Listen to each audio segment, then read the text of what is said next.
Boa noite para todo mundo.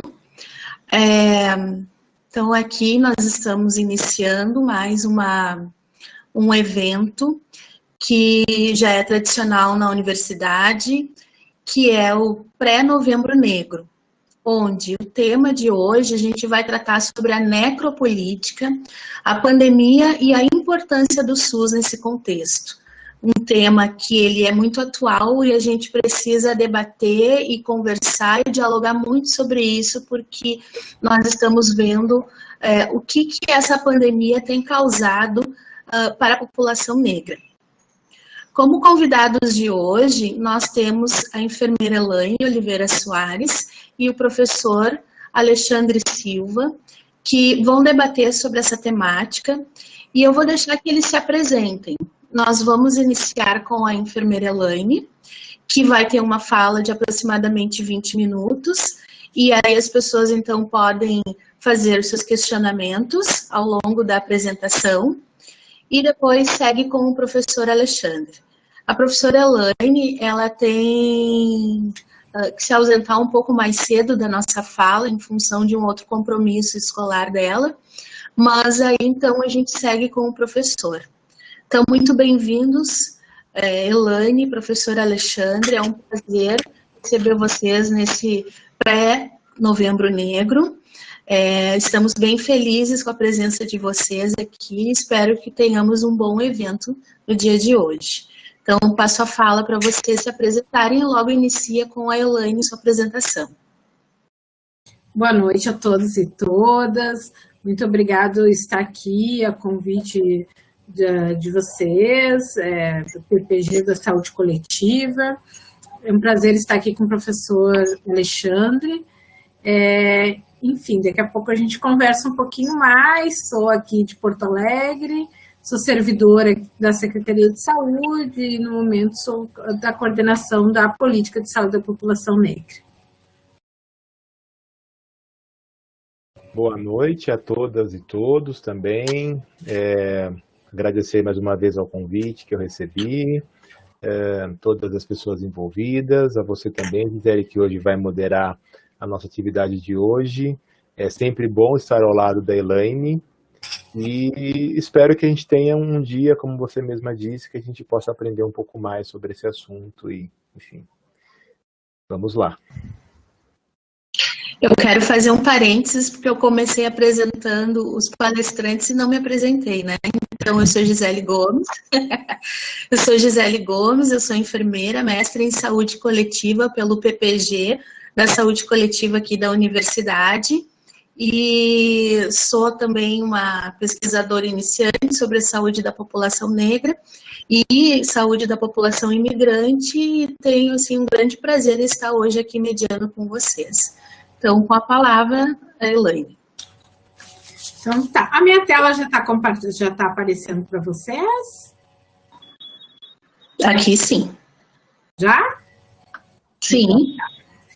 Então, mais uma vez dizer que é um grande prazer estar aqui nessa casa que eu há pouco, né, há cerca de 2 anos também estive aí realizando meu mestrado. Então, obrigada em nome da professora Aline e da Gisele, que também é minha colega da Secretaria de Saúde, agradecer este convite. Bom,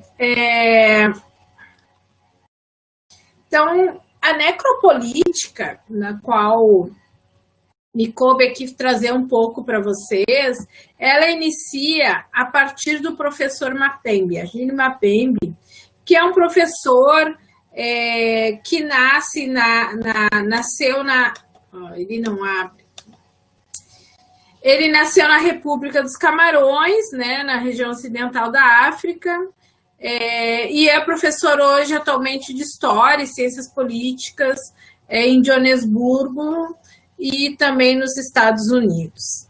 Então, é um pouco a partir do pensamento dele que a gente vai fazer a nossa conversa hoje.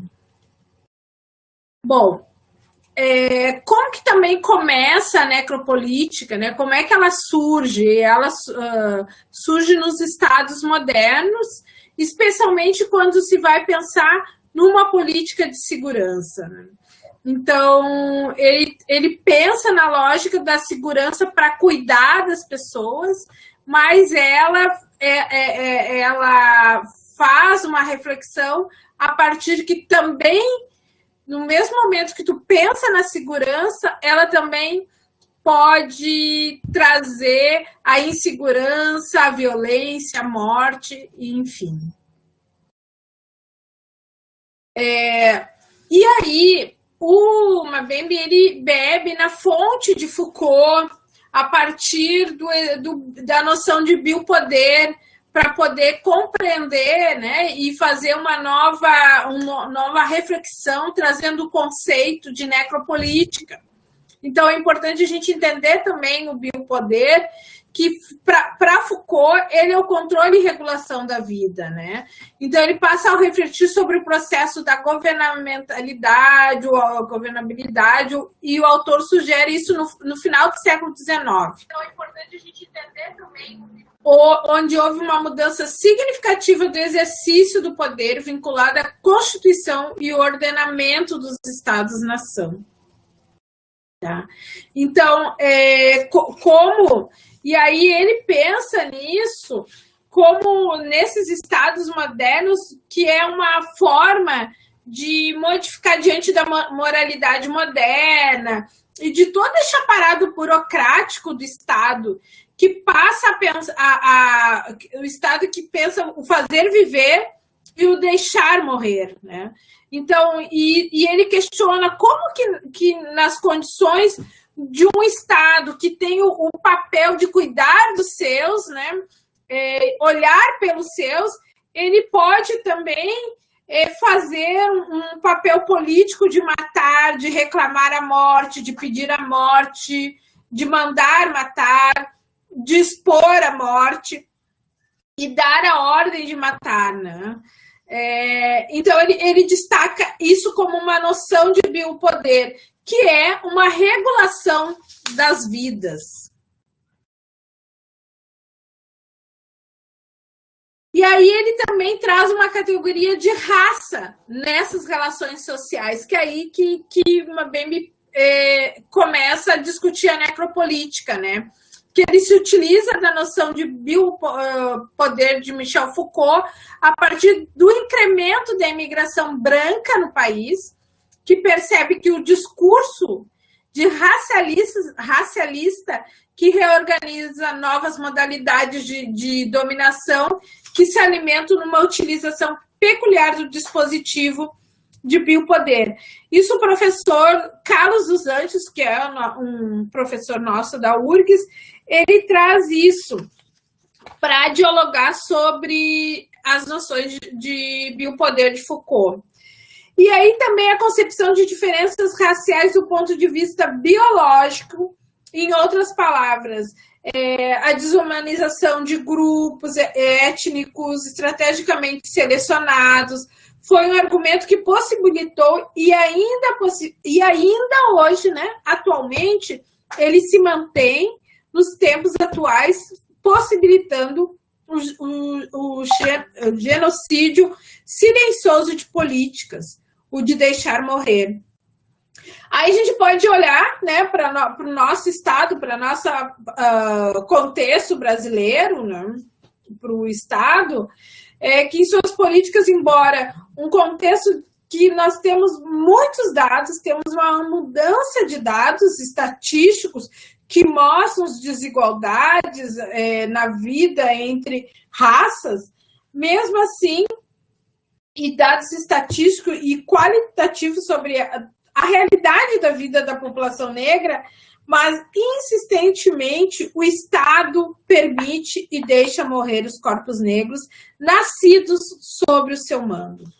Então, essa política ela pode ser analisada como um biopoder que demarca o estatuto humano como um sinônimo de brancura. Sueli Carneiro traz isso no conceito de racialidade dela.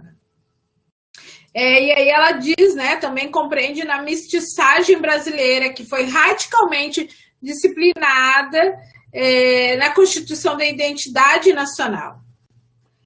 Bom, aqui.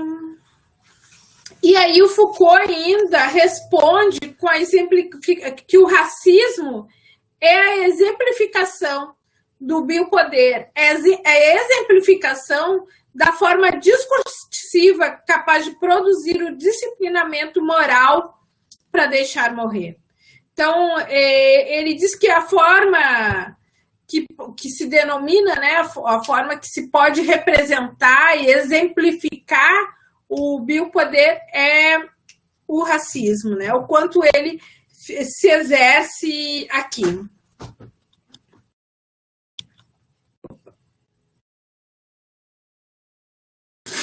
Bom, o biopoder também ele refere aos dispositivos, tecnologias de poder que administram e controlam as populações por meio de técnicas, conhecimentos e instituições. O biopoder, né, se ocupa da gestão da saúde, da higiene, da alimentação, da sexualidade, da natalidade, dos costumes, à medida que essas se tornaram preocupações políticas, né? Então, por isso, a gente pode trazer para este exemplo também, como uns instrumentos de biopoder, a biologia, a matemática, a economia, entre vários campos do saber que se tornaram ao longo dos anos fundamentais para fornecer dados. E aí, tem que fazer um parênteses aqui, mas logo em breve eu vou falar sobre o quesito raça-cor. Informações e políticas sobre epidemias, natalidade, seguridade sociais, poupanças e etc. Então, ele se refere o quanto ele utiliza esses dispositivos para o controle como tecnologias de administrar, de garantir que o seu projeto político vai estar, de fato, naquele modelo. Bom, e aí, quero trazer um pouquinho um exemplo de necropolítica, que a gente já vai também falar como que o Mabembe conceitua necropolítica, mas eu vou trazer um exemplo para a gente dialogar sobre isso. Ano passado, em 2019, o Ministério da Saúde publicou uma pesquisa que tinha realizado em 2018, Vigitel Brasil. E essa pesquisa, ela falava sobre fatores de risco, proteção para doenças crônicas por inquérito telefônico, que faziam um levantamento, e o levantamento foi como resultado que pessoas negras tinham desvantagens alimentares, ao passo que têm menos acesso ao consumo de frutas, hortaliças e comparações com pessoas brancas. E aí, isso não se encerrava, tinha também sobre tabagismo, abuso de bebidas alcoólicas, sedentarismo, alguns outros dados nessa pesquisa. Entretanto, este ano, o Ministério da Saúde havia retirado da sua página essa pesquisa, retirou. Por força do movimento negro, enfim, né, das organizações negras, eu até publiquei também uma matéria que saiu no Sul 21, na Brasco também, um artigo, falando que este era um exemplo de necropolítica, quando nós retiramos uma tecnologia extremamente importante para apontar os rumos de escolhas de equipamentos, de investimentos em saúde, que é o quesito raça-cor. Bom, essa pesquisa mostrava isso, ela constatava que a raça-cor atuava como elemento que contribui para a vulnerabilização da população negra e recomenda que é salutar a construção de um recorte que demonstre as particularidades deste grupo populacional no monitoramento de indicadores de saúde.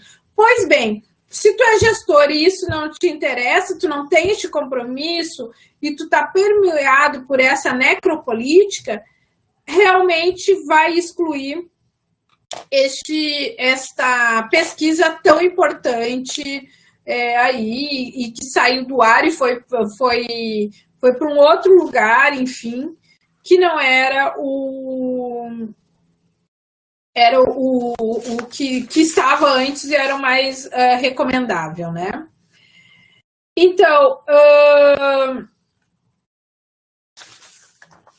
Então, este estudo, né, ele colaborava para que gestores e profissionais de saúde, representantes da população negra, entendesse e qualificasse e contribuísse para uma avaliação, monitoramento de políticas destinadas à população para a promoção da saúde da população negra. Bom, e aí, se a gente pensar como Foucault traz, né, que o Estado ele tem o papel de cumprir e executar, isso fazia parte da política nacional, que é força de lei, que é dar visibilidade aos dados, né? E além de dar visibilidade dos dados, ele tem papel estratégico de fomentar que os estados e municípios implementem a política. Mas se o próprio Ministério da Saúde, que é responsável, né, o governo federal, que está lá na sua Constituição, ele deixa essa brecha, ele acaba desobrigando essas demandas sociais para os demais entes da federação, e eles acabam adotando a mesma postura decidiosa.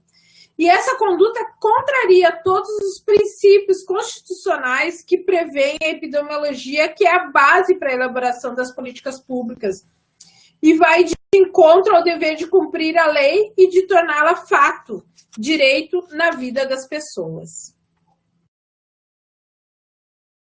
Bom, para Mbembe, a necropolítica é o poder de ditar quem pode viver e quem deve morrer. Com base no biopoder e suas tecnologias de controlar populações e o deixar morrer, se torna aceitável. As pessoas naturalizam isso. Então, o corpo negro, ele começa a ser matável. E é aquele que está em risco de morte a todo instante, devido ao parâmetro definidor primordial da raça. Então, vira a naturalização da morte do corpo negro, né?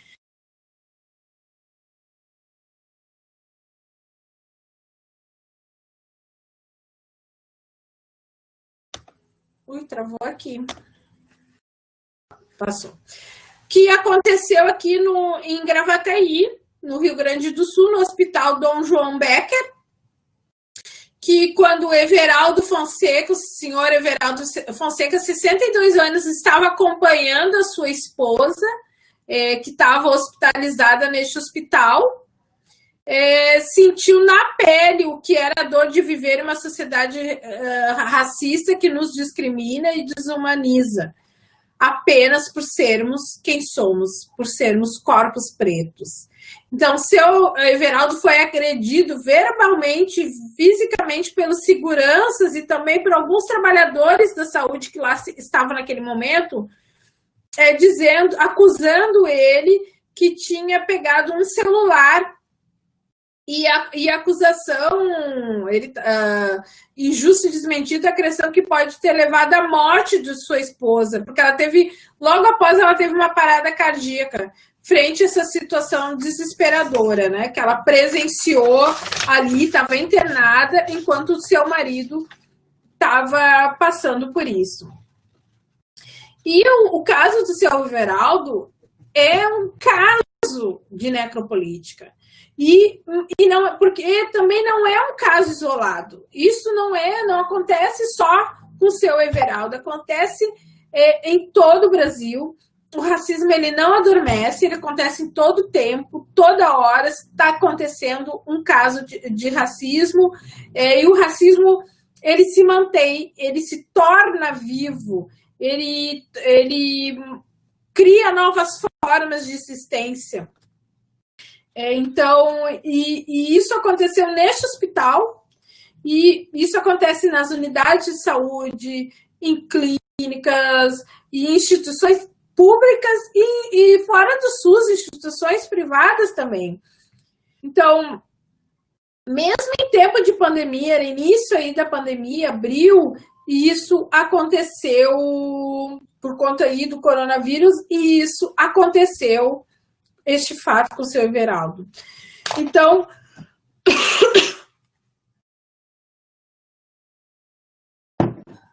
o racismo é uma desumanização. Elaine, tu tá com a câmera desligada. Ai, desculpa. Não sei como é que ela desligou. Desculpa. Estão me vendo? Estão vendo? Tá ok agora? Tá ok a minha câmera? Sim, Elaine, está te vendo. Ok. Então, o racismo é uma desumanização, pois ele acaba colocando o sujeito negro sempre em posição de subalternidade ou como inimigo a ser eliminado. O fenótipo é o fator que determina o lugar previamente definido para as pessoas negras nessa sociedade. Negros e negras carregam a cor da culpabilização dos estereótipos negativos. E assim, né, no final, ser soberano é exercer o controle sobre a mortalidade e definir a vida como a implantação e manifestação de poder. Logo, nesse sentido, a soberania é a capacidade de definir quem importa e quem não importa, quem é descartável e quem não é. E neste momento, seu Everaldo e sua esposa, Dona Maria, eram descartáveis. E aí a gente pergunta como um Estado que tem um dever previsto por Constituição Federal de cuidar do seu povo, ele pode ser tão conveniente com que corpos negros sejam descartáveis. Nossos corpos negros não importam, nossas vidas não têm valor. Outra exemplificação de necropolítica em tempo de pandemia de Covid-19 foi um estudo bastante recente, em julho, e aí depois ele teve um desdobramento e mostrou o que já, primeira vez que eu li o estudo, não tinha ainda por raça-cor, eu já sabia que, com certeza, essas mulheres brasileiras grávidas, né, que mais gestantes, ou no período puerpério, que mais morreram de Covid-19, além de ser brasileiras, eram negras. Então, de todas as mulheres que morreram no mundo por Covid-19, 77% dessas mulheres são mulheres negras, né? Então, para isso, gente, é necessário, a primeira atitude para combater o racismo é admitir a existência do problema e não a normalização social de que todos vivemos em uma democracia racial. Neste mesmo sentido de marginalização de pessoas, que existem discursos que fortalecem a ideia que existem lugares subalternizados com alta criminalidade, onde essas vidas não importam, né? Além disso, a gente tem outros exemplos, como as pessoas a guerra do tráfico, a criminalidade, que é reforçada como o poder de mandar. A necropolítica nas prisões, né? Então, com a populações carcerárias, com punições, com foco nas prisões dessas pessoas, né? Bom, este dado de puerpério também é importante a gente pensar que é uma gestão estatal com base no entendimento de que essas mulheres negras elas são colocadas com maior vulnerabilidade em tempos de Covid, porque efetivamente nunca existiu uma política pública capaz, eficiente, não foi implementada. Existe a Política Nacional de Saúde da População Negra, mas ela não foi implementada nesses mais de 5 mil municípios brasileiros, nós não chegamos nem a 5%. O professor Alexandre fez parte dessa pesquisa nacional que demonstrou o baixo número de municípios no Brasil que tem uma instância, que tem ações que implemente a política. Mulheres negras fazem menos consultas de pré-natal. Então, este dado, ele só poderia mesmo apresentar isso a partir de que ainda as mulheres negras morrem por morte materna. Nem mesmo a morte de Aline Pimentel, onde o Brasil foi punido, foi capaz de superar, de ter uma política de superação para as mulheres negras. Então, isso a gente pode interpretar também como uma estratégia de manutenção dos status quo, como uma forma de que assegura os privilégios daqueles grupos que sempre estiveram beneficiados pelo poder público, né? Pelas políticas públicas, e que é um distinto grupo dominante. Uma vez que não há como a gente prestar atendimento integral a todas as pessoas a este modelo de sociedade, que é uma sociedade individualista, capitalista, consumista e, sobretudo, racista. Bom,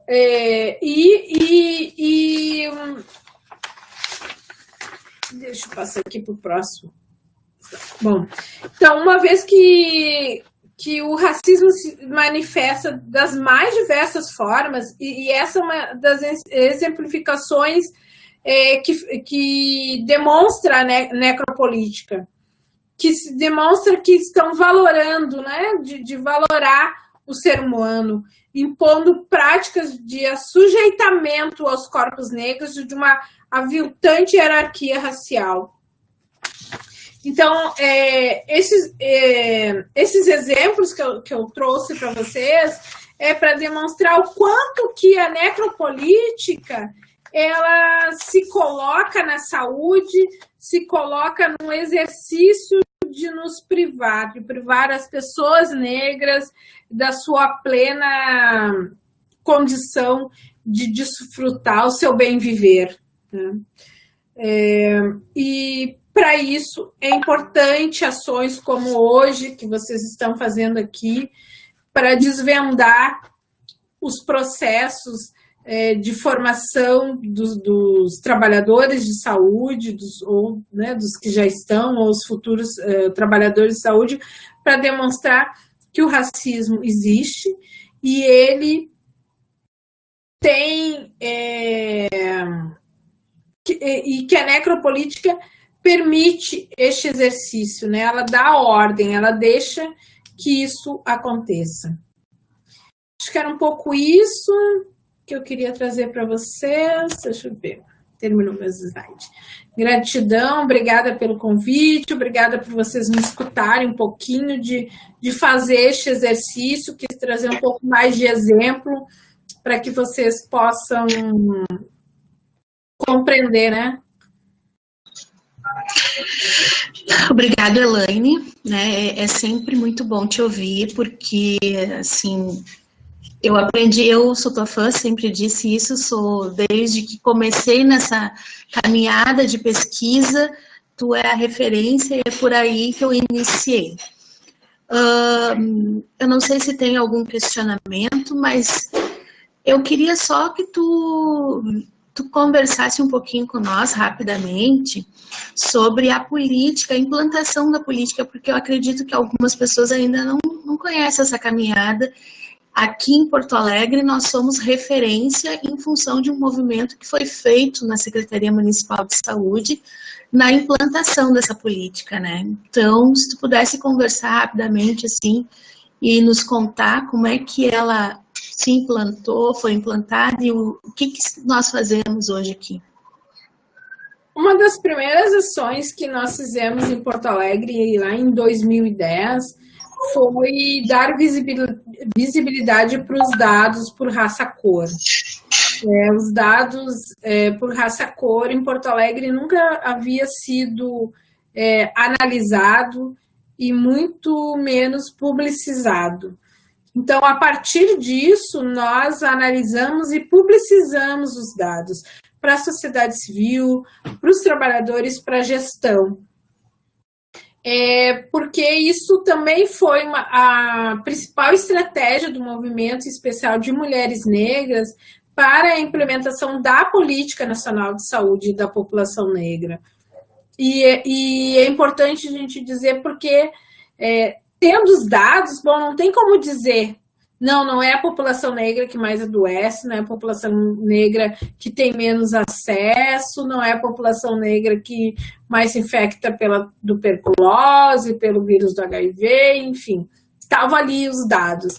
E a partir dos dados, então, era necessário criar ações e estratégias para reduzir essa desigualdade em Porto Alegre. De fato, ainda nós temos uma desigualdade muito grande no município de Porto Alegre, que não é diferente do resto do Brasil, porque o racismo, ele, né, foram mais de 300 anos aí de escravização e ainda mais de 100 anos aí pós-abolição, que a gente ainda só vive por conta do racismo. Então, ele é muito profundo, ele está nas estruturas, está na estrutura da sociedade e ele também está nas instituições. Então, é muito difícil tu conseguir permear por todos os campos para que a gente, de fato, implemente a política. E o que nós fizemos foi criar, então, essa capilaridade para a rede de saúde. Foi a principal estratégia que nós investimos em Porto Alegre, foi esta, que foi tirar a responsabilidade, compartilhar essa responsabilidade, que era do centro da gestão, que era da área técnica, para os trabalhadores de saúde e para os usuários poderem ter ferramenta de monitorar e fiscalizar. Então, como estratégia, nós criamos o projeto Promotoras em Saúde da População Negra, que o primeiro momento dele é um curso de promotoras em saúde da população negra, um curso de 6 meses, que ao longo das edições ampliou muito o número de estudantes a participar, mas nós já se formou promotores em saúde da população negra, mais de 500 pessoas, e 80% são trabalhadores e trabalhadoras. É evidente que agora a gente sofre muito com o desmonte do IMESF, porque a maioria desses e dessas trabalhadoras eram trabalhadoras do Instituto Médico de Saúde da Família, e aí a gente perde muito a potência, porque muitos saíram, enfim, tem as demissões acontecendo, este investimento. O segundo investimento, a segunda ação deste grande projeto Promotoras é a criação dos comitês técnicos, onde as pessoas que fizeram o curso, elas se reúnem nas suas regiões para pensar ações para a região, ações de implementação. Por exemplo, nós fizemos em 2018, se eu não me engano, ou 2017, acho que foi 2018, um vídeo onde nós capacitamos 92% da nossa rede de atenção primária com as ações dos promotores. Alguns pegavam o vídeo, passavam na reunião de equipe, discutiam com a equipe, outros organizaram várias equipes juntas, 3, 4 equipes, trazia para uma tarde, fechava uma parte da tarde a unidade e nós discutimos, né, a partir do quesito raça-cor, a importância e por que a necessidade do quesito raça-cor. Então, vários trabalhadores receberam essa formação. E tem várias outras ações que acontecem ao longo do ano, ou pontualmente, que chegou até um tempo que nós acabamos parando de organizar, por exemplo, no mês de mobilização, de tantas ações que eram bom, né? Nós não conseguimos mais compilar, e porque era isso mesmo. Era para que as ações aconteçam, estejam lá onde acontece a vida das pessoas, nas unidades de saúde, e podendo alterar, modificar os processos de trabalho. Teve várias outras ações que foram feitas conjuntamente com isso para potencializar, então, a implementação da política, mas eu acho que agora, neste momento, o que é mais relevante mesmo é falar deste processo também de participação de promotoras e promotores. Eu acho que também, lá no início da política, nós fizemos uma ação muito importante, que foi na Conferência Municipal de Saúde. Não me lembro qual foi aquela, foi a penúltima conferência, e que pela primeira vez também constou ações para a implementação da política de saúde da população negra. E nós conseguimos trazer vários trabalhadores, mesmo sem ainda não tinham promotores, mas nós tínhamos feito um curso para 120 trabalhadores da saúde de 2 dias sobre saúde da população negra, e nós conseguimos ter, numa conferência de mais de 1.200 pessoas, a proposta mais votada, que era a implementação da política de saúde da população negra em Porto Alegre. E aí conseguimos também, né, alguns marcos importantes, né, que tá lá no plano municipal, que pela primeira vez entrou em 2010, ações e o recorte raça-cor, a política, ações com outras áreas técnicas, da saúde da mulher, saúde da criança, ISTs, enfim. Acho que era um pouquinho isso, Gisele, que eu queria trazer para vocês. Elaine, tem uma pergunta aqui do Gil Colares que eu quero compartilhar. Eu acredito que tu não deva estar vendo. O Gil, eu vou ler, tá? Gil Colares, meu abraço a Elaine. Há uma pseudo-normalização durante a pandemia da morte de idosos. Como tu vê, nesse sentido, o impacto do desaparecimento de idosos negros, uma vez que estes são os grandes detentores da nossa história?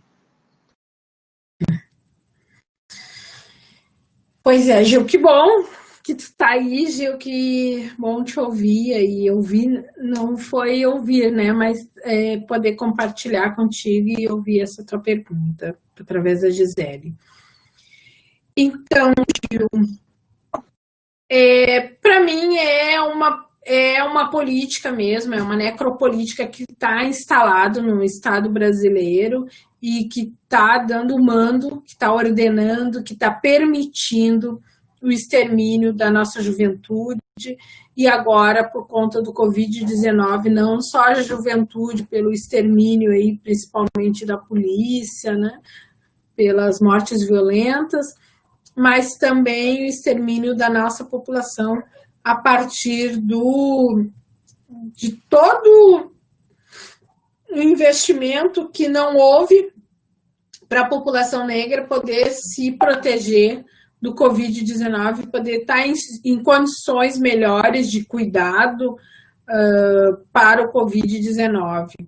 Então, essa falta, o Covid-19 só tirou a cortina que tinha, né, que a população negra já vinha morrendo, não estava em piores condições, por falta de assistência social, de política de saúde, de educação e emprego, e ela só vem demonstrando com os dados o quanto que essa falta de política, aliás, o quanto essa política instalada no Estado brasileiro, ela faz com que negros e negras estejam em piores condições de vulnerabilidade e acabam se somando aí a esses dados que acabam desaparecendo ou não aparecendo nos dados, muitos não aparecem nos dados, né? E outros realmente, quando aparece, mostra aí toda essa desigualdade e inequidade que estamos vivendo.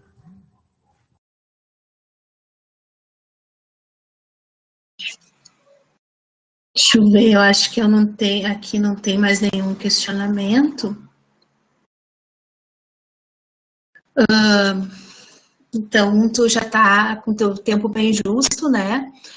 E eu quero te agradecer, Elaine, então, pela tua brilhante fala.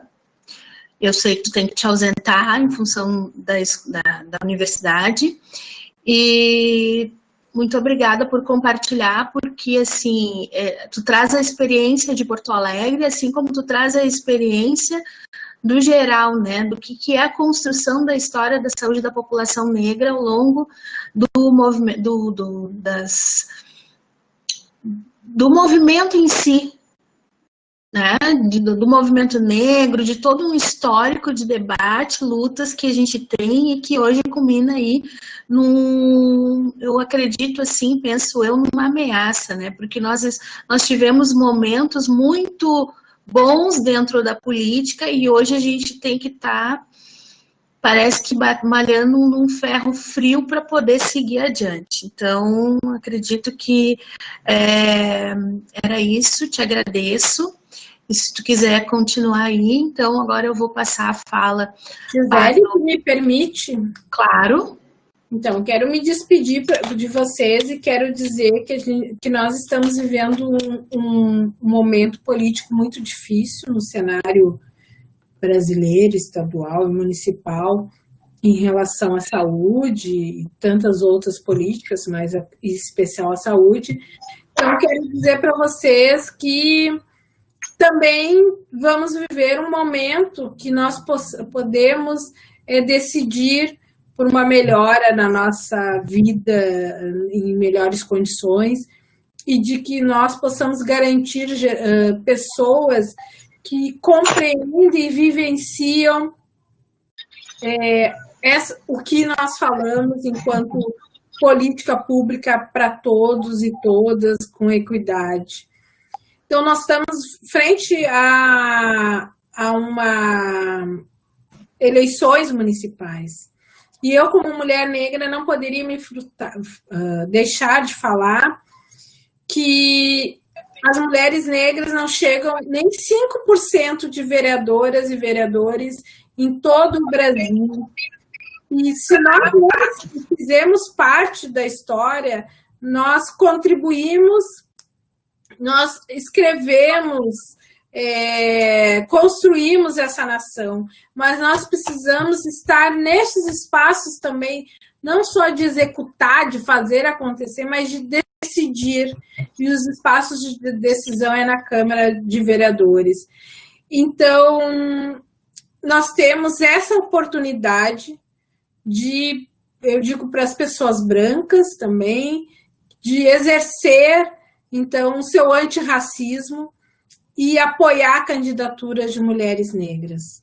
Nós precisamos estar nesses espaços. Essa é a nossa hora de construir uma sociedade mais justa, e ela só vai ser justa se todos e todas partilharmos deste espaço, e nós até agora não estivemos lá. Então, cuidem do seu voto, ele é um instrumento muito rico, importante para a decisão das políticas públicas, e votem bem, com seriedade, para que nós possamos viver um país melhor, ou, neste momento, cidades melhores. Um beijo para vocês e obrigada, até a próxima. Obrigada, então, Elaine. Eu vou passar, então, a palavra para o professor Alexandre. E já está a apresentação aí, professor? Está tudo ok? Já. Posso projetar? Pode.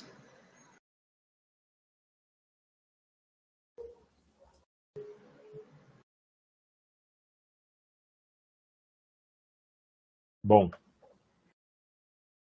mais uma vez, boa noite a todas e todos. Eu gostei muito da fala da Elaine, como sempre, e ela me ajuda muito porque ela traz os conceitos e uma visão bem ampliada de como a gente pode pensar a prática da necropolítica no nosso país, infelizmente. A gente tem uma situação bastante marcada na nossa história, que é essa questão da nossa tal democracia.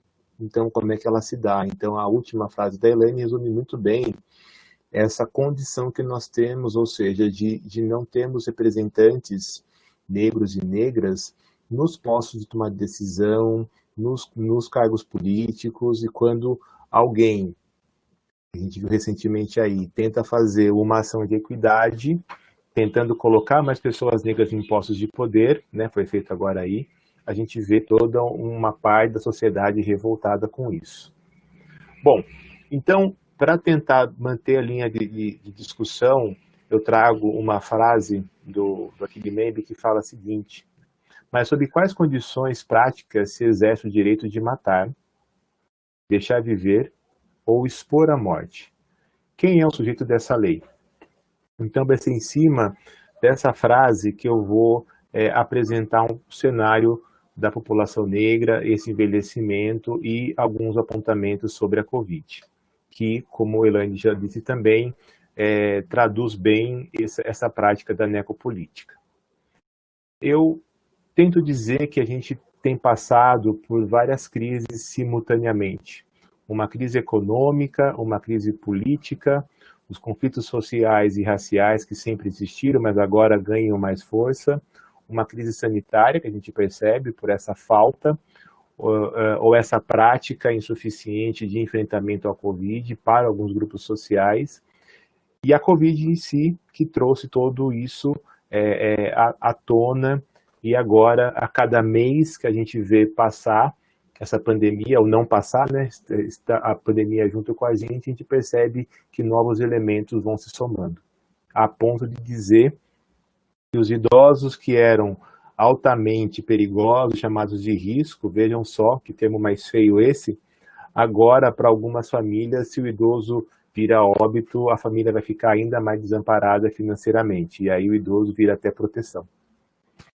Bom, eu trago também uma frase que marcou muito esse período da Covid, que foi a fala de uma pessoa idosa, e isso é muito marcante nesse período da Covid, até responde a pergunta aí do colega Gil Colares, que é a seguinte, né, foi o Flávio Migliaccio que disse: me desculpem, mas não deu mais. A velhice nesse país é o caos, como tudo aqui. Então acho que é bem isso, embora seja um discurso, uma frase, são duas frases bem curtas, mas une bem o que está acontecendo, ou seja, mesmo com a presença das evidências, as práticas das evidências em outros países, a gente reluta em adotá-las de forma substancial. Então, por que falar de raça, cor da pele? Pegando dados da PNAD, a gente já observa que a população brasileira tende cada vez mais menos se declarar como branca, se autodeclarar como branca, e cada vez mais se autodeclarar como parda e preta. E isso vai tendo as suas particularidades em cada região do país. E por que se autodeclarar, e por que falar da pessoa idosa? Porque também a gente percebe um movimento de envelhecimento da população negra que se dá tanto pelo aumento da própria população negra, como também pela redução das pessoas, do nascimento de pessoas mais jovens. E aí eu posso falar de 0 até os 15 anos aproximadamente. Que o gráfico à direita de vocês tem mostrado isso, né? Em cima, o aumento das populações de 65 anos ou mais, 60 anos, 64 anos, 50, ou seja, a população vem envelhecendo e a população mais jovem vem decrescendo. E isso não é igual se a gente fizer uma análise na perspectiva étnica-racial. O envelhecimento da população negra se dá numa velocidade menor. Tá? Então, e aí? Por que não falar da população idosa negra? Se a população está mais enegrecendo e mais envelhecendo. Porque é mais ou menos isso que a gente está discutindo hoje. o quanto essa população negra, esse corpo idoso negro, faz parte da nossa sociedade e quais são as contribuições que são validadas nessa sociedade. Bom, então, para muitas pessoas já é sabido que é importante falar da população idosa negra, mas para quem ainda quer saber um pouco mais ou ainda não está convencido, convencida disso, eu trago esse quadro que fala um pouco sobre indicadores sociais ou marcadores sociais e suas interseccionalidades. Então vejam, em tese, se você tem um homem branco e rico, uma mulher branca, um homem preto, uma mulher parda, uma idosa preta e pobre, eu deveria estar falando apenas de diferenças e diversidades. Entretanto, está muito fácil para a gente voltar para esse mesmo exemplo que eu dei agora e entender que isso eu estou colocando uma hierarquia de desigualdades com privilégios para os que estão nos degraus acima e até falta de oportunidade para aquelas pessoas ou grupos sociais que estão nos degraus de baixo. Então não dá para comparar, por exemplo, a condição de vida de um homem branco com a condição de vida de uma idosa preta e pobre. E aí eu estou falando de desigualdades, e quando essas desigualdades passam a ser injustas, desnecessárias, tratáveis, e sistemáticas, eu estou falando até de iniquidades. E isso tudo é marcado pelo racismo, pelo sexismo, pela branquitude e outros fatores que a gente não vai falar na aula de hoje. Então, essa invisibilidade do idoso negro, ela é muito forte. Os boletins epidemiológicos não têm falado muito sobre isso. A gente fala de idoso, a gente tem um recorte por gênero, fala das comorbidades, a gente fala de raça-cor, mas são pouquíssimos os boletins epidemiológicos que falam dessa condição da pessoa idosa, seja ela branca, parda, preta, amarela ou indígena, que também seria uma outra situação ainda mais grave de invisibilidade. Então eu trago aqui uma foto de um senhor no Quênia para mostrar qual era a condição que ele tinha para se proteger da Covid naquele momento. Então, essa questão de necropolítica, ela acaba sendo materializada no nosso país da seguinte forma. Quando a gente vê, como a Elaine falou, a omissão de documento oficial, como nós vimos, num certo momento, o sumiço da página que falava sobre a Covid, de repente, algumas letras que tinham tamanhos maiores passam a ter menores, quase são difíceis de serem observados, a gente reduz a importância das mortes, enfim, desobedece às leis que nos obrigam a apresentar o quesito raça-cor. Quando tem o quesito raça-cor, ele não é um campo obrigatório e é um campo que tem a opção ignorada, então as pessoas podem ter essa opção de não marcar, porque não é obrigatório, e se quiser marcar, pode marcar ignorado, ou seja, você mantém uma possibilidade de não discutir adequadamente as questões raciais e entender a importância desses indicadores epidemiológicos para o controle de doença, para a oferta de cuidado e promoção de saúde. É também pensar que essa omissão, essa subnotificação, ela vai dificultar o redirecionamento das ações.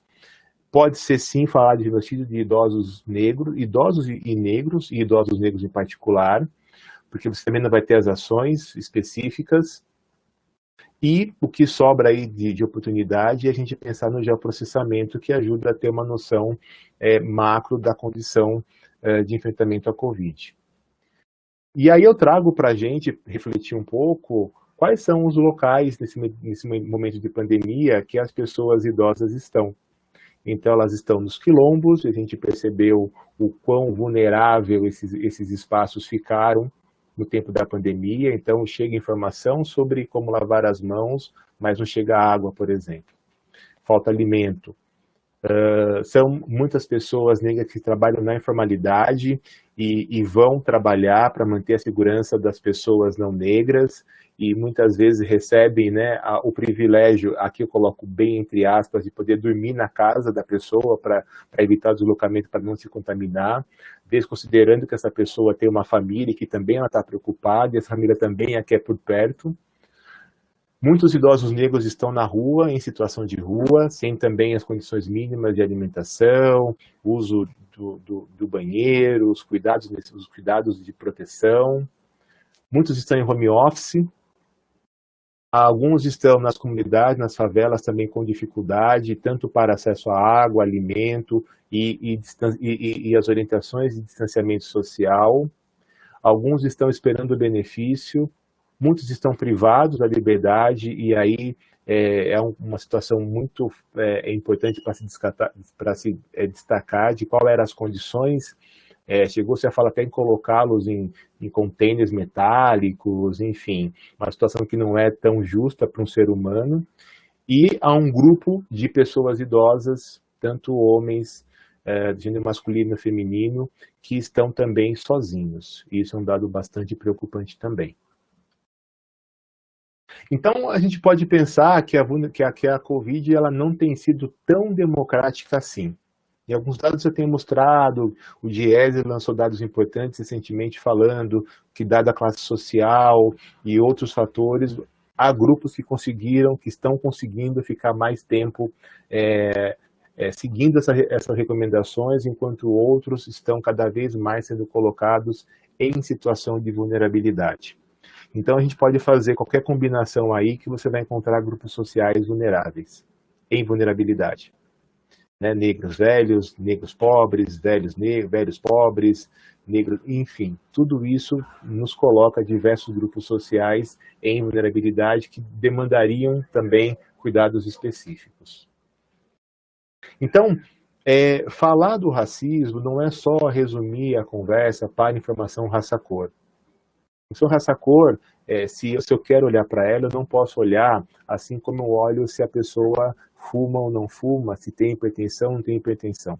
Então, variáveis como raça, como sexo, numa leitura analítica de gênero, elas têm um poder muito maior e traduz muita coisa. Então, só para entender um pouquinho de qual local que Elaine e eu falamos sobre a questão da raça-cor e, consequentemente, do racismo em particular. Porque o racismo pode ser esse racismo estrutural, que vem desde o tempo da colonização, ele pode ser institucional, que é esse que está muito forte, ainda mais forte ou mais evidente no momento da Covid, que se dá por questões de acesso ao material e acesso ao poder e tudo que vai ser consequência disso ou da falta, né, de acesso ao material ao poder. Pode ser interpessoal, que a gente fala de ações e omissões, e ele pode ser pessoal ou internalizado. Então, às vezes, a gente fica querendo resumir a discussão do racismo só para aquilo que aparece mais na parte superior, que é aquilo que o opressor e o oprimido vão manifestar, mas não é só isso. E tudo isso que eu falei no slide anterior, ele tem uma causa multifatorial para gerar o adoecimento. Então, quando eu vejo possíveis consequências como um aumento da morte celular precoce para quem sofre racismo, como acometimento do sistema cardiovascular, imunológico, nervoso, é porque em algum momento houve essa agressão e a pessoa acabou internalizando e por isso ela vai sofrer as consequências do racismo. Quem fala isso é o professor David Williams, uma pessoa que estuda esse assunto há muitos anos. Então, os primeiros estudos nacionais sobre a Covid, nessa perspectiva de raça, cor e idade, eles mostram que em nenhum momento, isso aqui é uma publicação do estudo Nós, da PUC-Rio, de 27 de maio, onde eles perceberam que em nenhum momento qualquer grupo etário de pessoas consideradas como negras tinha uma situação de óbito igual à pessoa não negra. Então não era só para idoso, era para todas as pessoas. E isso ficava ainda mais marcante, por exemplo, quando você considerava, nesse caso, a escolaridade. Então veja, uma pessoa preta, parda, tinha muito mais chance de óbito do que uma pessoa branca, né, com mais escolaridade. Então, vejam essa diferença. Né? Então, com nível superior, olha quantas pessoas brancas né, sofriam menos e quantas pessoas negras sofriam mais em um óbito. A mesma coisa acontecia quando nós pensávamos no tipo de leito.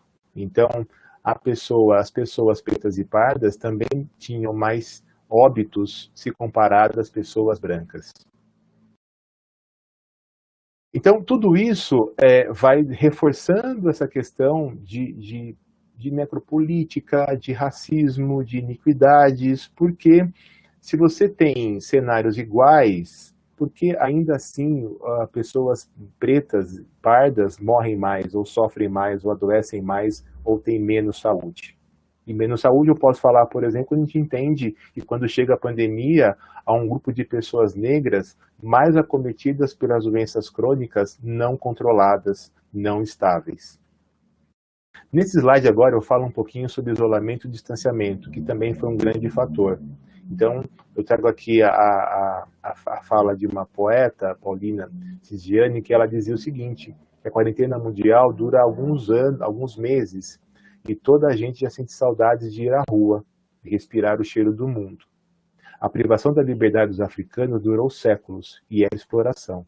A quarentena mundial não é prisão, mas sim proteção.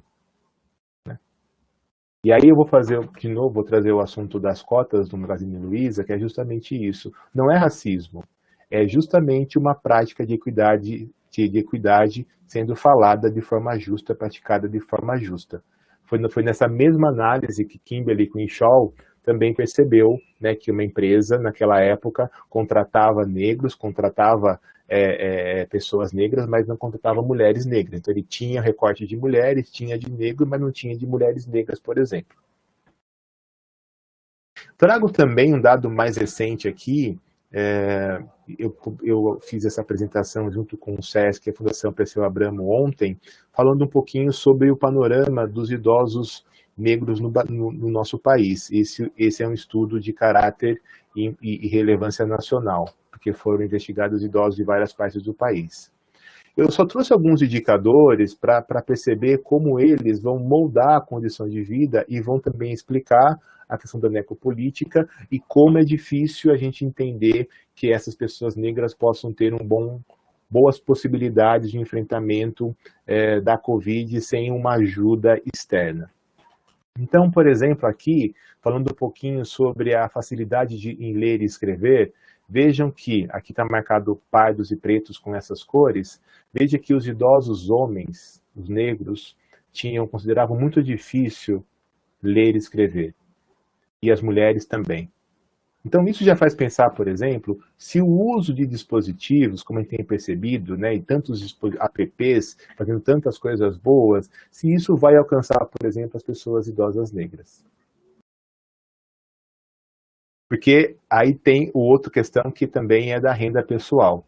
Então, vejam o percentual de idosos e idosas negras que recebem até um salário mínimo.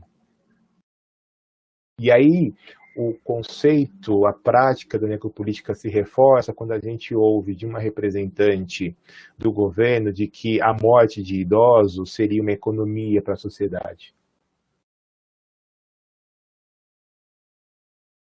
E aí, contrariamente, vejam quantos idosos brancos, homens, ganham de 3 a 5 salários mínimos.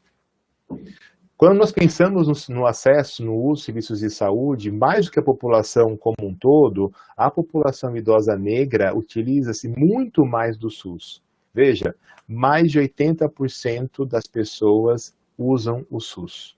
Então, quando a gente fala também do deixar morrer, enfim, é também pensar, se eu estou deixando de investir no SUS, eu estou colocando um grupo social ou grupos sociais numa situação ainda maior de vulnerabilidade.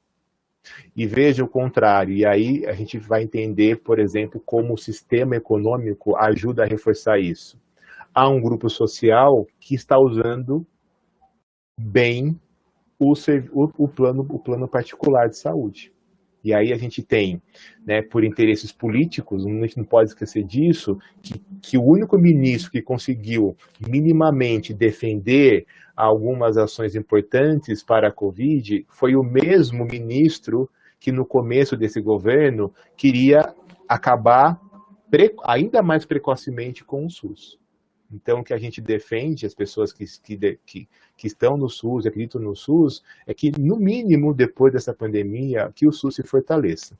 Não sei se é isso que a gente tem observado com as últimas decisões, mas a gente espera que o SUS, que para quem tinha dúvida, que entenda que o SUS de fato evitou um desastre ainda pior para o nosso país.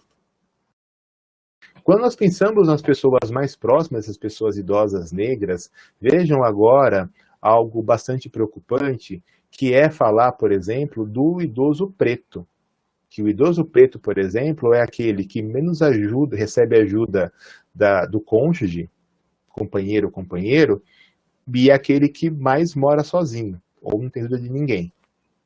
A mulher preta, por sua vez, também é aquela com menos ajuda de companheiro ou companheira, mas é aquela que recebe um pouco mais de ajuda de filho, filha, irmão ou irmã. Então eu estou falando de um empobrecimento da rede, de uma rede social, uma rede de apoio. Esse talvez seja o dado mais preocupante, porque aqui nós estamos observando, por exemplo, o quanto há de violência, principalmente quanto à mulher idosa preta. Veja, ela é a mais ofendida, tratada com ironia, gozação, humilhação e menosprezo. É ela quem mais é recusado algum tipo de emprego ou trabalho. É ela que fica mais sem remédios ou tratamento médico quando precisa. É ela que é ameaçada ou aterrorizada. É ela que é submetida a trabalho excessivo ou inadequado. E é ela que é forçada a fazer coisas que não gostaria. É muita coisa para um grupo social, né, gente? E aí nós temos a mulher parda, que é aquela, né, dentre os grupos investigados, preto, pardos e brancos, aquela que mais passou fome ou ficou sem ter o que comer. Em relação aos homens, aí a gente vê que pretos e pardos sofrem muita violência também. Os idosos pardos são aqueles mais ofendidos ou tratados com ironia, gozação, humilhação e menosprezo, que também foram ameaçados ou aterrorizados. Igualmente, são pretos e pardos que nunca tiveram cuidados ou convivência com a família, ou que foram submetidos à violência física ou lesão corporal, espancamento ferido de forma proposital. E também os pretos são aqueles que também foi recusado algum tipo de emprego. Então, recusa de emprego, estar sozinho, não ter ajuda, baixa escolaridade. Cadê o Estado para promover uma cobertura, uma proteção, uma blindagem no momento onde vem uma Covid? Para falar um pouquinho, para avançar um pouco esse assunto, vou falar agora um pouquinho sobre territórios negros, segregação residencial, e eu vou usar o município de São Paulo, que é onde eu estou, que eu consigo ter um pouco mais de informação, e também, embora tenha uma série de pontos negativos, mas é um dos poucos locais que também que coloca os dados, que divulga os dados desagregados por raça, cor de pele. Então esse é um ponto que nós temos que a todo momento estar colocando, que é a necessidade, a obrigatoriedade de se apresentar os dados desagregados por raça, cor da pele. Senão nós não conseguimos fazer análises como essa que eu mostrei anteriormente. Então vejam, isso aqui é uma pesquisa que eu fiz junto com outros colegas, o professor Luiz Eduardo Batista também participou, né? O Luiz Eduardo é uma pessoa que todo mundo do movimento da saúde da população negra o respeita, enfim.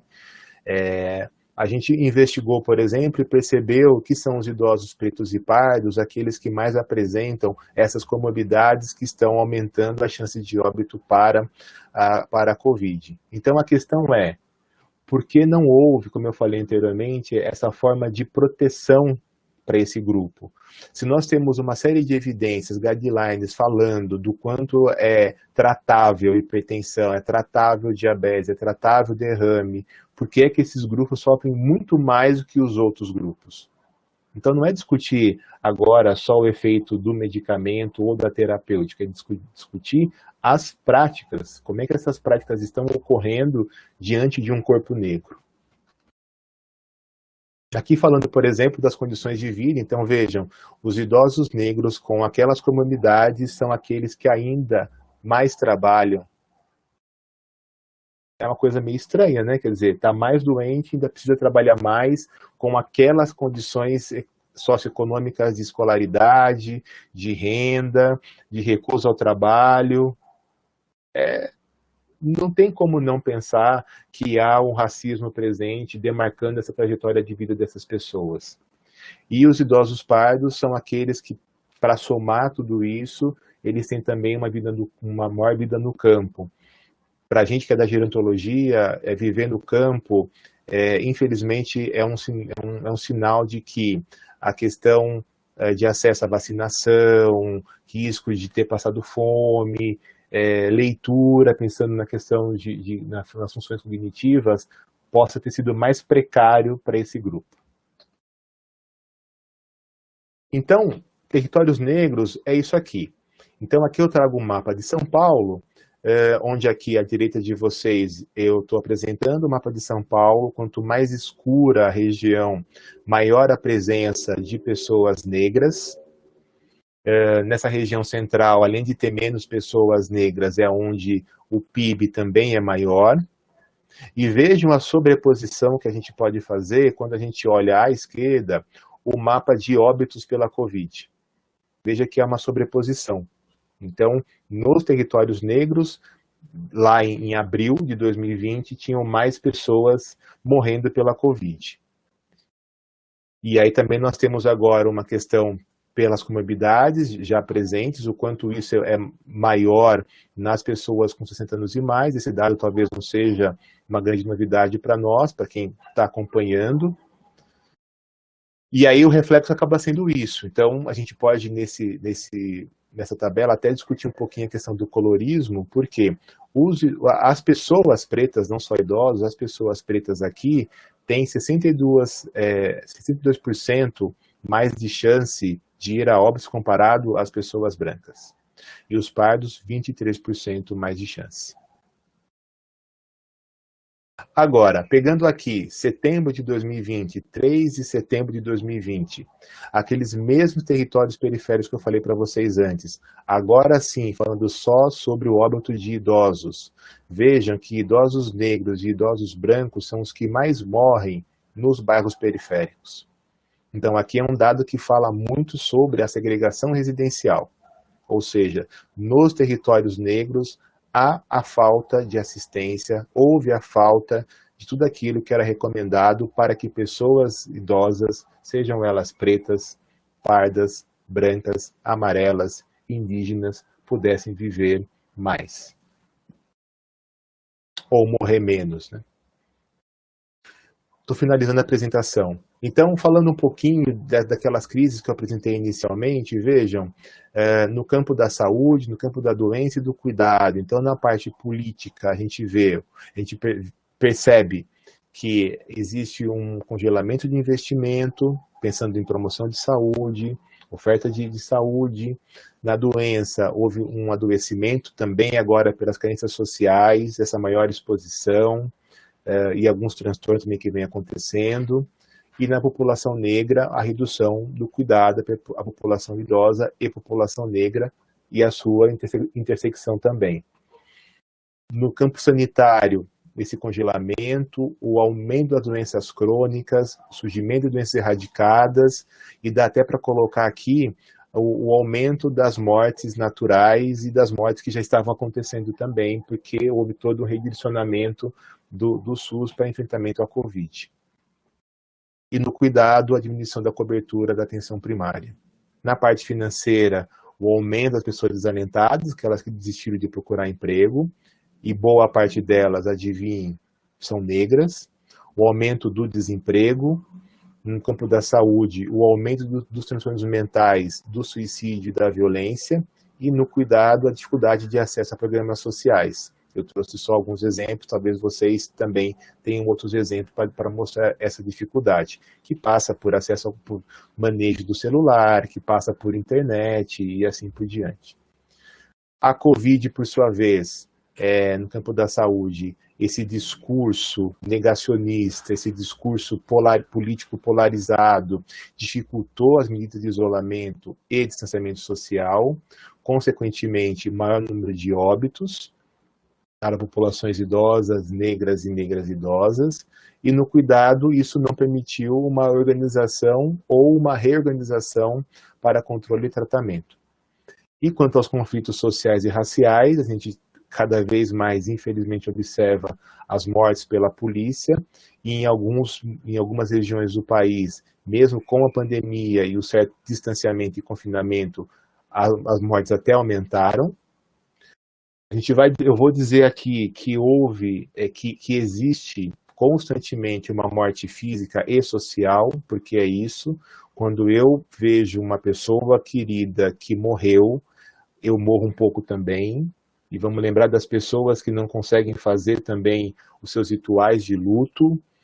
Então, a gente não tem noção do impacto que a Covid está causando e da falta de algumas ações, como, por exemplo, um teste de diagnóstico.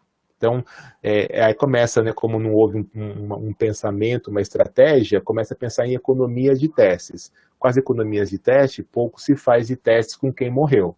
E aí os lutos, muitas vezes, são impedidos, quando, na verdade, poderiam ser liberados sabendo que a pessoa não tem Covid. No campo do cuidado, uma omissão do governo e despreparo das instituições e da educação. Eu poderia pegar esse item e colocar em tudo também, tá? Eu só tentei minimamente apresentar diversos fatores. Então, a questão que eu coloco é que no Brasil, pensando até no meio da questão de necropolítica, invisibilidade, racismo, sexismo, parece que você tem que ser menos para ser mais, né? Então, ter menos melanina para poder viver, menos cabelos crespos, menos mãos grossas, menos idade, menos cabelo branco, menos cabelos crespos e brancos, menos flacidez, menos deficiências físicas, que parece que você tem tudo isso, você vai estar condicionado a ser parte de um grupo social onde a sua condição de vida não vai ser igual a de um outro grupo e vai ser injusta e marcada constantemente pela discriminação. Então eu termino, assim como eu terminei minha última fala aqui, né? Aqui eu falo na universidade de vocês, com esse texto, com essa fala também da mesma autora, da Paulina, que ela falou que o número de mortes da Covid-19 é assustador para o mundo inteiro. Mais assustador ainda para quem nunca se imaginou numa tal experiência. Que o mundo entenda hoje a dor dos africanos, que dançam com a morte desde que nascem até que morrem. Invasão colonial, colonização, escravatura, gente vendida nas plantações, deportações, guerras, massacres, cadáveres ao relento e epidemias sem fim. Então, assim, é com essa mensagem que eu termino a minha apresentação e agora me coloco à disposição para dialogar com vocês. Obrigado. Obrigado, professor Alexandre. Foi excelente a tua fala. E, assim, o que tu vem falando, né, todos esses dados que tu demonstra, tudo vem muito de encontro ao Necropolítica do Achille, né, onde ele, até vou ler aqui, eu estava pegando aqui um trecho, porque eu acho que é muito certo daquilo que tu está falando, né, que diz assim: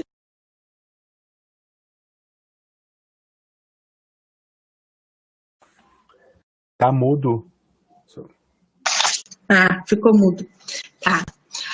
Aqui fala assim, ó, a cidade do colonizado, né? É um lugar de má fama, povoado por homens de má fama, de má representação. Lá eles nascem, pouco importa onde e como, morrem lá, não importa onde ou como. É um mundo sem espaço, lá eles vivem, não importa onde e como. Cidade do colonizado é uma cidade com fome de pão, com fome de carne, com fome de sapato, com fome de carvão, com fome de luz. Essa é a comunidade que a nossa população negra vive, né? Então, aí é um estado de necropolítica. Tu demonstrou os números aí de São Paulo.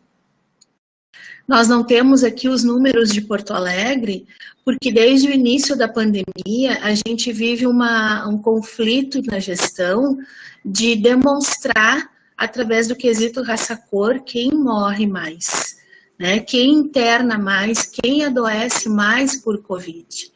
E nós estamos com esse conflito aqui, porque esses dados, apesar dessa construção de praticamente 10 anos, desde o início, na implantação da política, nós temos essa dificuldade bem importante, né, para não dizer outra coisa. E aqui em Porto Alegre, conversando com profissionais que atuam nas UTIs, uma das UTIs de Porto Alegre, ela chegou a ter 90% da sua capacidade de internação só com população negra, né? Dentre esses, vários foram a óbito. Então, aí a gente já percebe, né? Não precisa, então, aí colocar o instrumento de quesito raça-cor para a gente ver como a nossa população está adoecida, essa população está sofrendo com a necropolítica implantada. E o perigo que a gente vive hoje, apesar de o SUS estar evidente na sua importância nessa crise sanitária, a gente vive um perigo de que tudo isso se rompa. Porto Alegre, ela está num processo amplo e de terceirização da atenção básica. Nós hoje, só hoje em Porto Alegre, 1.200 e alguma coisa de profissionais receberam uma notificação de demissão, profissionais da atenção básica. Então, a gente vive aqui um momento bem delicado, bem importante na cidade, de desconstrução de políticas históricas de saúde, né? Eu tenho aqui algumas falas que eu quero compartilhar de pessoas que estão nos assistindo, e uma delas é a Emily. Eu vou ler aqui os comentários da Emily, e aí então fica à vontade. A Emily diz assim, ela fica feliz em ouvir sobre essa temática, né, professor Alexandre, isso ressalta o quanto temos que nos preparar como profissionais de saúde para cuidar dos idosos negros.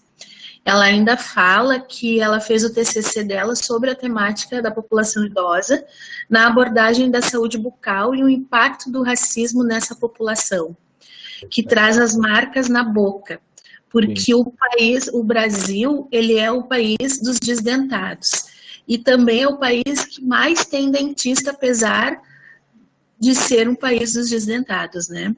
Então, e ainda aqui ela reforça, para finalizar a fala da Emily Santos, esses idosos experienciam sempre tratamentos de extrações dentárias invasivos no serviço, enquanto que para os idosos brancos são ofertados outros tipos de reabilitação no tratamento. Sim, é isso mesmo, Emily. Isso ocorre não só para a saúde bucal, mas acontece para procedimentos cardiovasculares, por exemplo, acontece para a questão de amputação, e veja, assim como, que bom que você conseguiu fazer o TC, que você conseguiu, de certa forma, a obtenção dos dados, porque muitas vezes, quando a gente tenta fazer essa investigação, a gente vê essa dificuldade do acesso à informação. Então, assim, tenta você agora fazer uma busca rápida para ver se alguém aqui consegue achar números de amputação por diabetes nessa análise de raça cor da pele. Vai ser muito difícil. E então é isso, existe um pré-julgamento dado pela discriminação, construída pelo preconceito, de que a pessoa negra não vai ter condições de fazer o tratamento. Ela colocou o bucal, mas pode ser qualquer um outro. Então, muitas vezes, nem se dialoga com essa pessoa para saber se tem uma outra opção. Né? Então, assim, eu não quero tirar o dente. Ou, poxa vida, aí falando na mais, não sei se foi com... Ela falou que também fez com pessoas idosas, ou seja, se você extrai o dente, a gengiva começa a ter uma retração maior, e aí é um custo com a manutenção, né, das dentaduras, que constantemente vão precisar de ajuste, porque tem essa retração gengival. Então, é complicado, né, você julgar, enquanto profissional, julgar o comportamento do seu cliente, do seu paciente. Tem outras pessoas aqui também falando, e eu vou reproduzir as falas aqui. A Renata Brasil, enfermeira das urgências aqui de Porto Alegre, colega de PPG também. A Renata está elogiando a fala do professor, está dizendo que é sempre muito bom te ouvir. Obrigado. E aí a Renata também reforça a necessidade de falarmos sobre isso, porque são feridas que não cicatrizam. Todos nós temos uma história de racismo para contar. né? Mais ou menos, ou conosco, ou com um familiar, ou com algum amigo, temos histórias para contar. Então, ela reforça a necessidade de falarmos sobre isso, né? A Luana também, né? Fala que a Luana Bittencourt está falando que é maravilhoso te ouvir e também pela pertinência do assunto. Obrigado. Deixa eu ver se tem mais alguém aqui.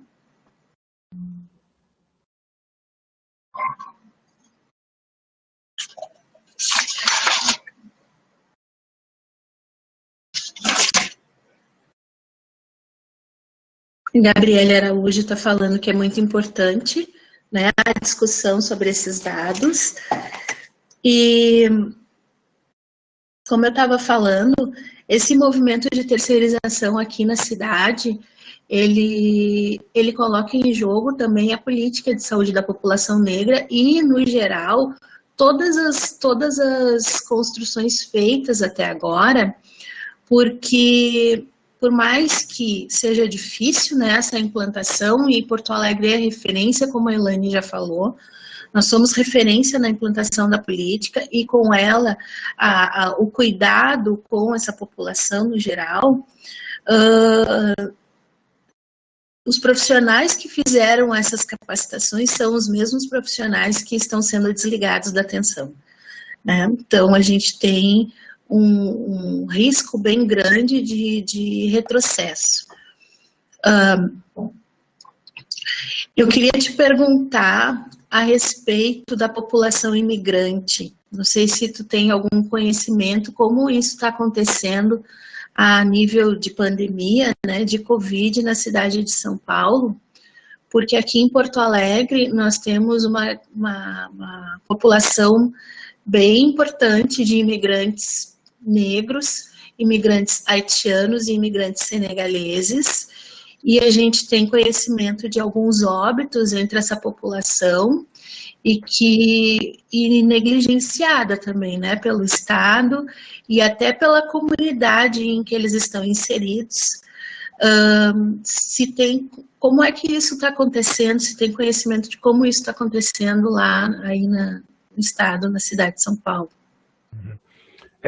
A primeira consideração que você faz sobre a atenção primária, acho que é justamente isso. A gente tem que lembrar também que, possivelmente, futuramente, nós teremos ainda um programa que vai entrar aí, que vai ser ainda pior, porque a gente vai só ter um repasse dada a quantidade de pessoas inscritas, né, nas suas regiões, seus territórios, só que com esse esvaziamento de profissionais, inclusive agentes comunitários, haverá uma dificuldade para fazer cadastro, então o repasse tende a ficar ainda mais comprometido. E essa lógica que não respeita a equidade, ela não vai dar certo para pensar na população brasileira. Em relação à questão dos imigrantes, em particular os de pele mais escura, eu não tenho, não é uma área que eu consigo me debruçar muito, mas dentro do GT Saúde, pelo que eu ouço, sim, tem tido muita dificuldade para essas pessoas se protegerem da Covid, seja porque muitos não falam português, então a gente tem até feito alguns incentivos para que alguns manuais sejam publicados não só no idioma inglês, mas, por exemplo, no francês também e outros idiomas das pessoas que estão aqui residindo no município de São Paulo. O que se ouve falar também é que você tem a manifestação também do racismo, e aí tanto pela cor da pele, como também pela região da onde vem. Então, são pessoas que muitas vezes ficam ali aguardando um tempo maior para serem atendidas. De novo, né, Gisele, esquecendo que o SUS é universal, né? O SUS não é só para brasileiros, então o SUS é para todo mundo que reside aqui, né? Possivelmente isso tenha outros contornos, nós pensarmos nas regiões de fronteira do Brasil com outros países. Mas, sendo de pele escura, a condição de acesso não é facilitada. Aqui é bem crítico, está bem complicado. O Gil Colares também fez aqui tem uma pergunta que eu vou ler. Meu abraço ao professor, né, que tenho acompanhado nas várias falas que ele tem feito. E aí ele pergunta aqui, como tu vê esse desmonte da saúde pública, uma vez que tu mesmo traz os dados de que nós negros somos os que mais utilizamos esse aparelho. E como tu vê a saúde mental do idoso neste contexto da pandemia? A população negra, ela é SUS dependente, né? Uhum. Então, um questionamento aqui do Gil. Sim, Gil. E ao mesmo tempo que ela é SUS dependente, você vê que o SUS não é pensado para alcançar as demandas que ela traz. Então, para além de pensar no acesso, então o acesso é uma coisa. O outro ponto é a resolução do seu problema. É essa linha de cuidado que você tem ou não tem. Então, por exemplo, um dos dados que eu até poderia ter trazido aqui, daquela pesquisa que saiu ontem pela Perseu Abramo e o SESC, mostra que os idosos pretos, por exemplo, são aquele grupo que nos últimos 5 anos não procurou algum tipo de cuidado da saúde, mas também foi o grupo que mais percebeu discriminação e que essa discriminação não era em razão da idade. Então, isso te responde, por exemplo, como é o acolhimento que é dado muitas vezes para as pessoas negras e agora, né, idosa e muitas vezes também com deficiência e muitas vezes sozinha. Então, é isso. Um dos pontos necessários para se conversar, para melhorar essa atenção, é discutir a formação. Então, por exemplo, há dados mostrando, somente no campo da saúde da mulher, que o tempo de consulta é mais curto. Então, se você tem um tempo de consulta menor, quando às vezes o problema de saúde é maior, então deveria ser, olha, chegou uma pessoa negra, eu vou demorar mais tempo, porque eu tenho que entender tudo, dado que ela tem uma dificuldade, por N motivos, de frequentar ou de estar concluindo um tratamento. Depois é essa questão também, como melhorar a continuidade de um tratamento. Porque você pode ter esse acolhimento mal feito, você pode ter uma linha de cuidado de difícil acesso, por exemplo, se você trabalha o dia inteiro e não tem horário para fazer um exame, para fazer uma reabilitação. Então, são esses pontos que nós temos que pensar. Agora, quanto à saúde mental do idoso, em termos de dados epidemiológicos, o que eu tenho para te dizer hoje é que nós temos uma subnotificação, marcada por estereótipos, marcada por essa também dificuldade de acesso. Agora, se a gente for pensar na pandemia, o que pode acontecer é um aumento do sofrimento. E aí é outro ponto que a gente traz também, já que a violência contra a pessoa idosa, ela quintuplicou nesse período de pandemia, o que pode estar acontecendo com a pessoa idosa negra. E como eu já mostrei dados de escolaridade, pode ser que ela não tenha acesso nem para fazer denúncia. E também pode ser, e isso foi um outro dado que a pesquisa mostrou, que muitas pessoas idosas negras que já naturalizaram essa violência. Então, é algo bastante complicado, né? A gente vê o quanto nós temos ainda que melhorar essa assistência de saúde mental, em particular.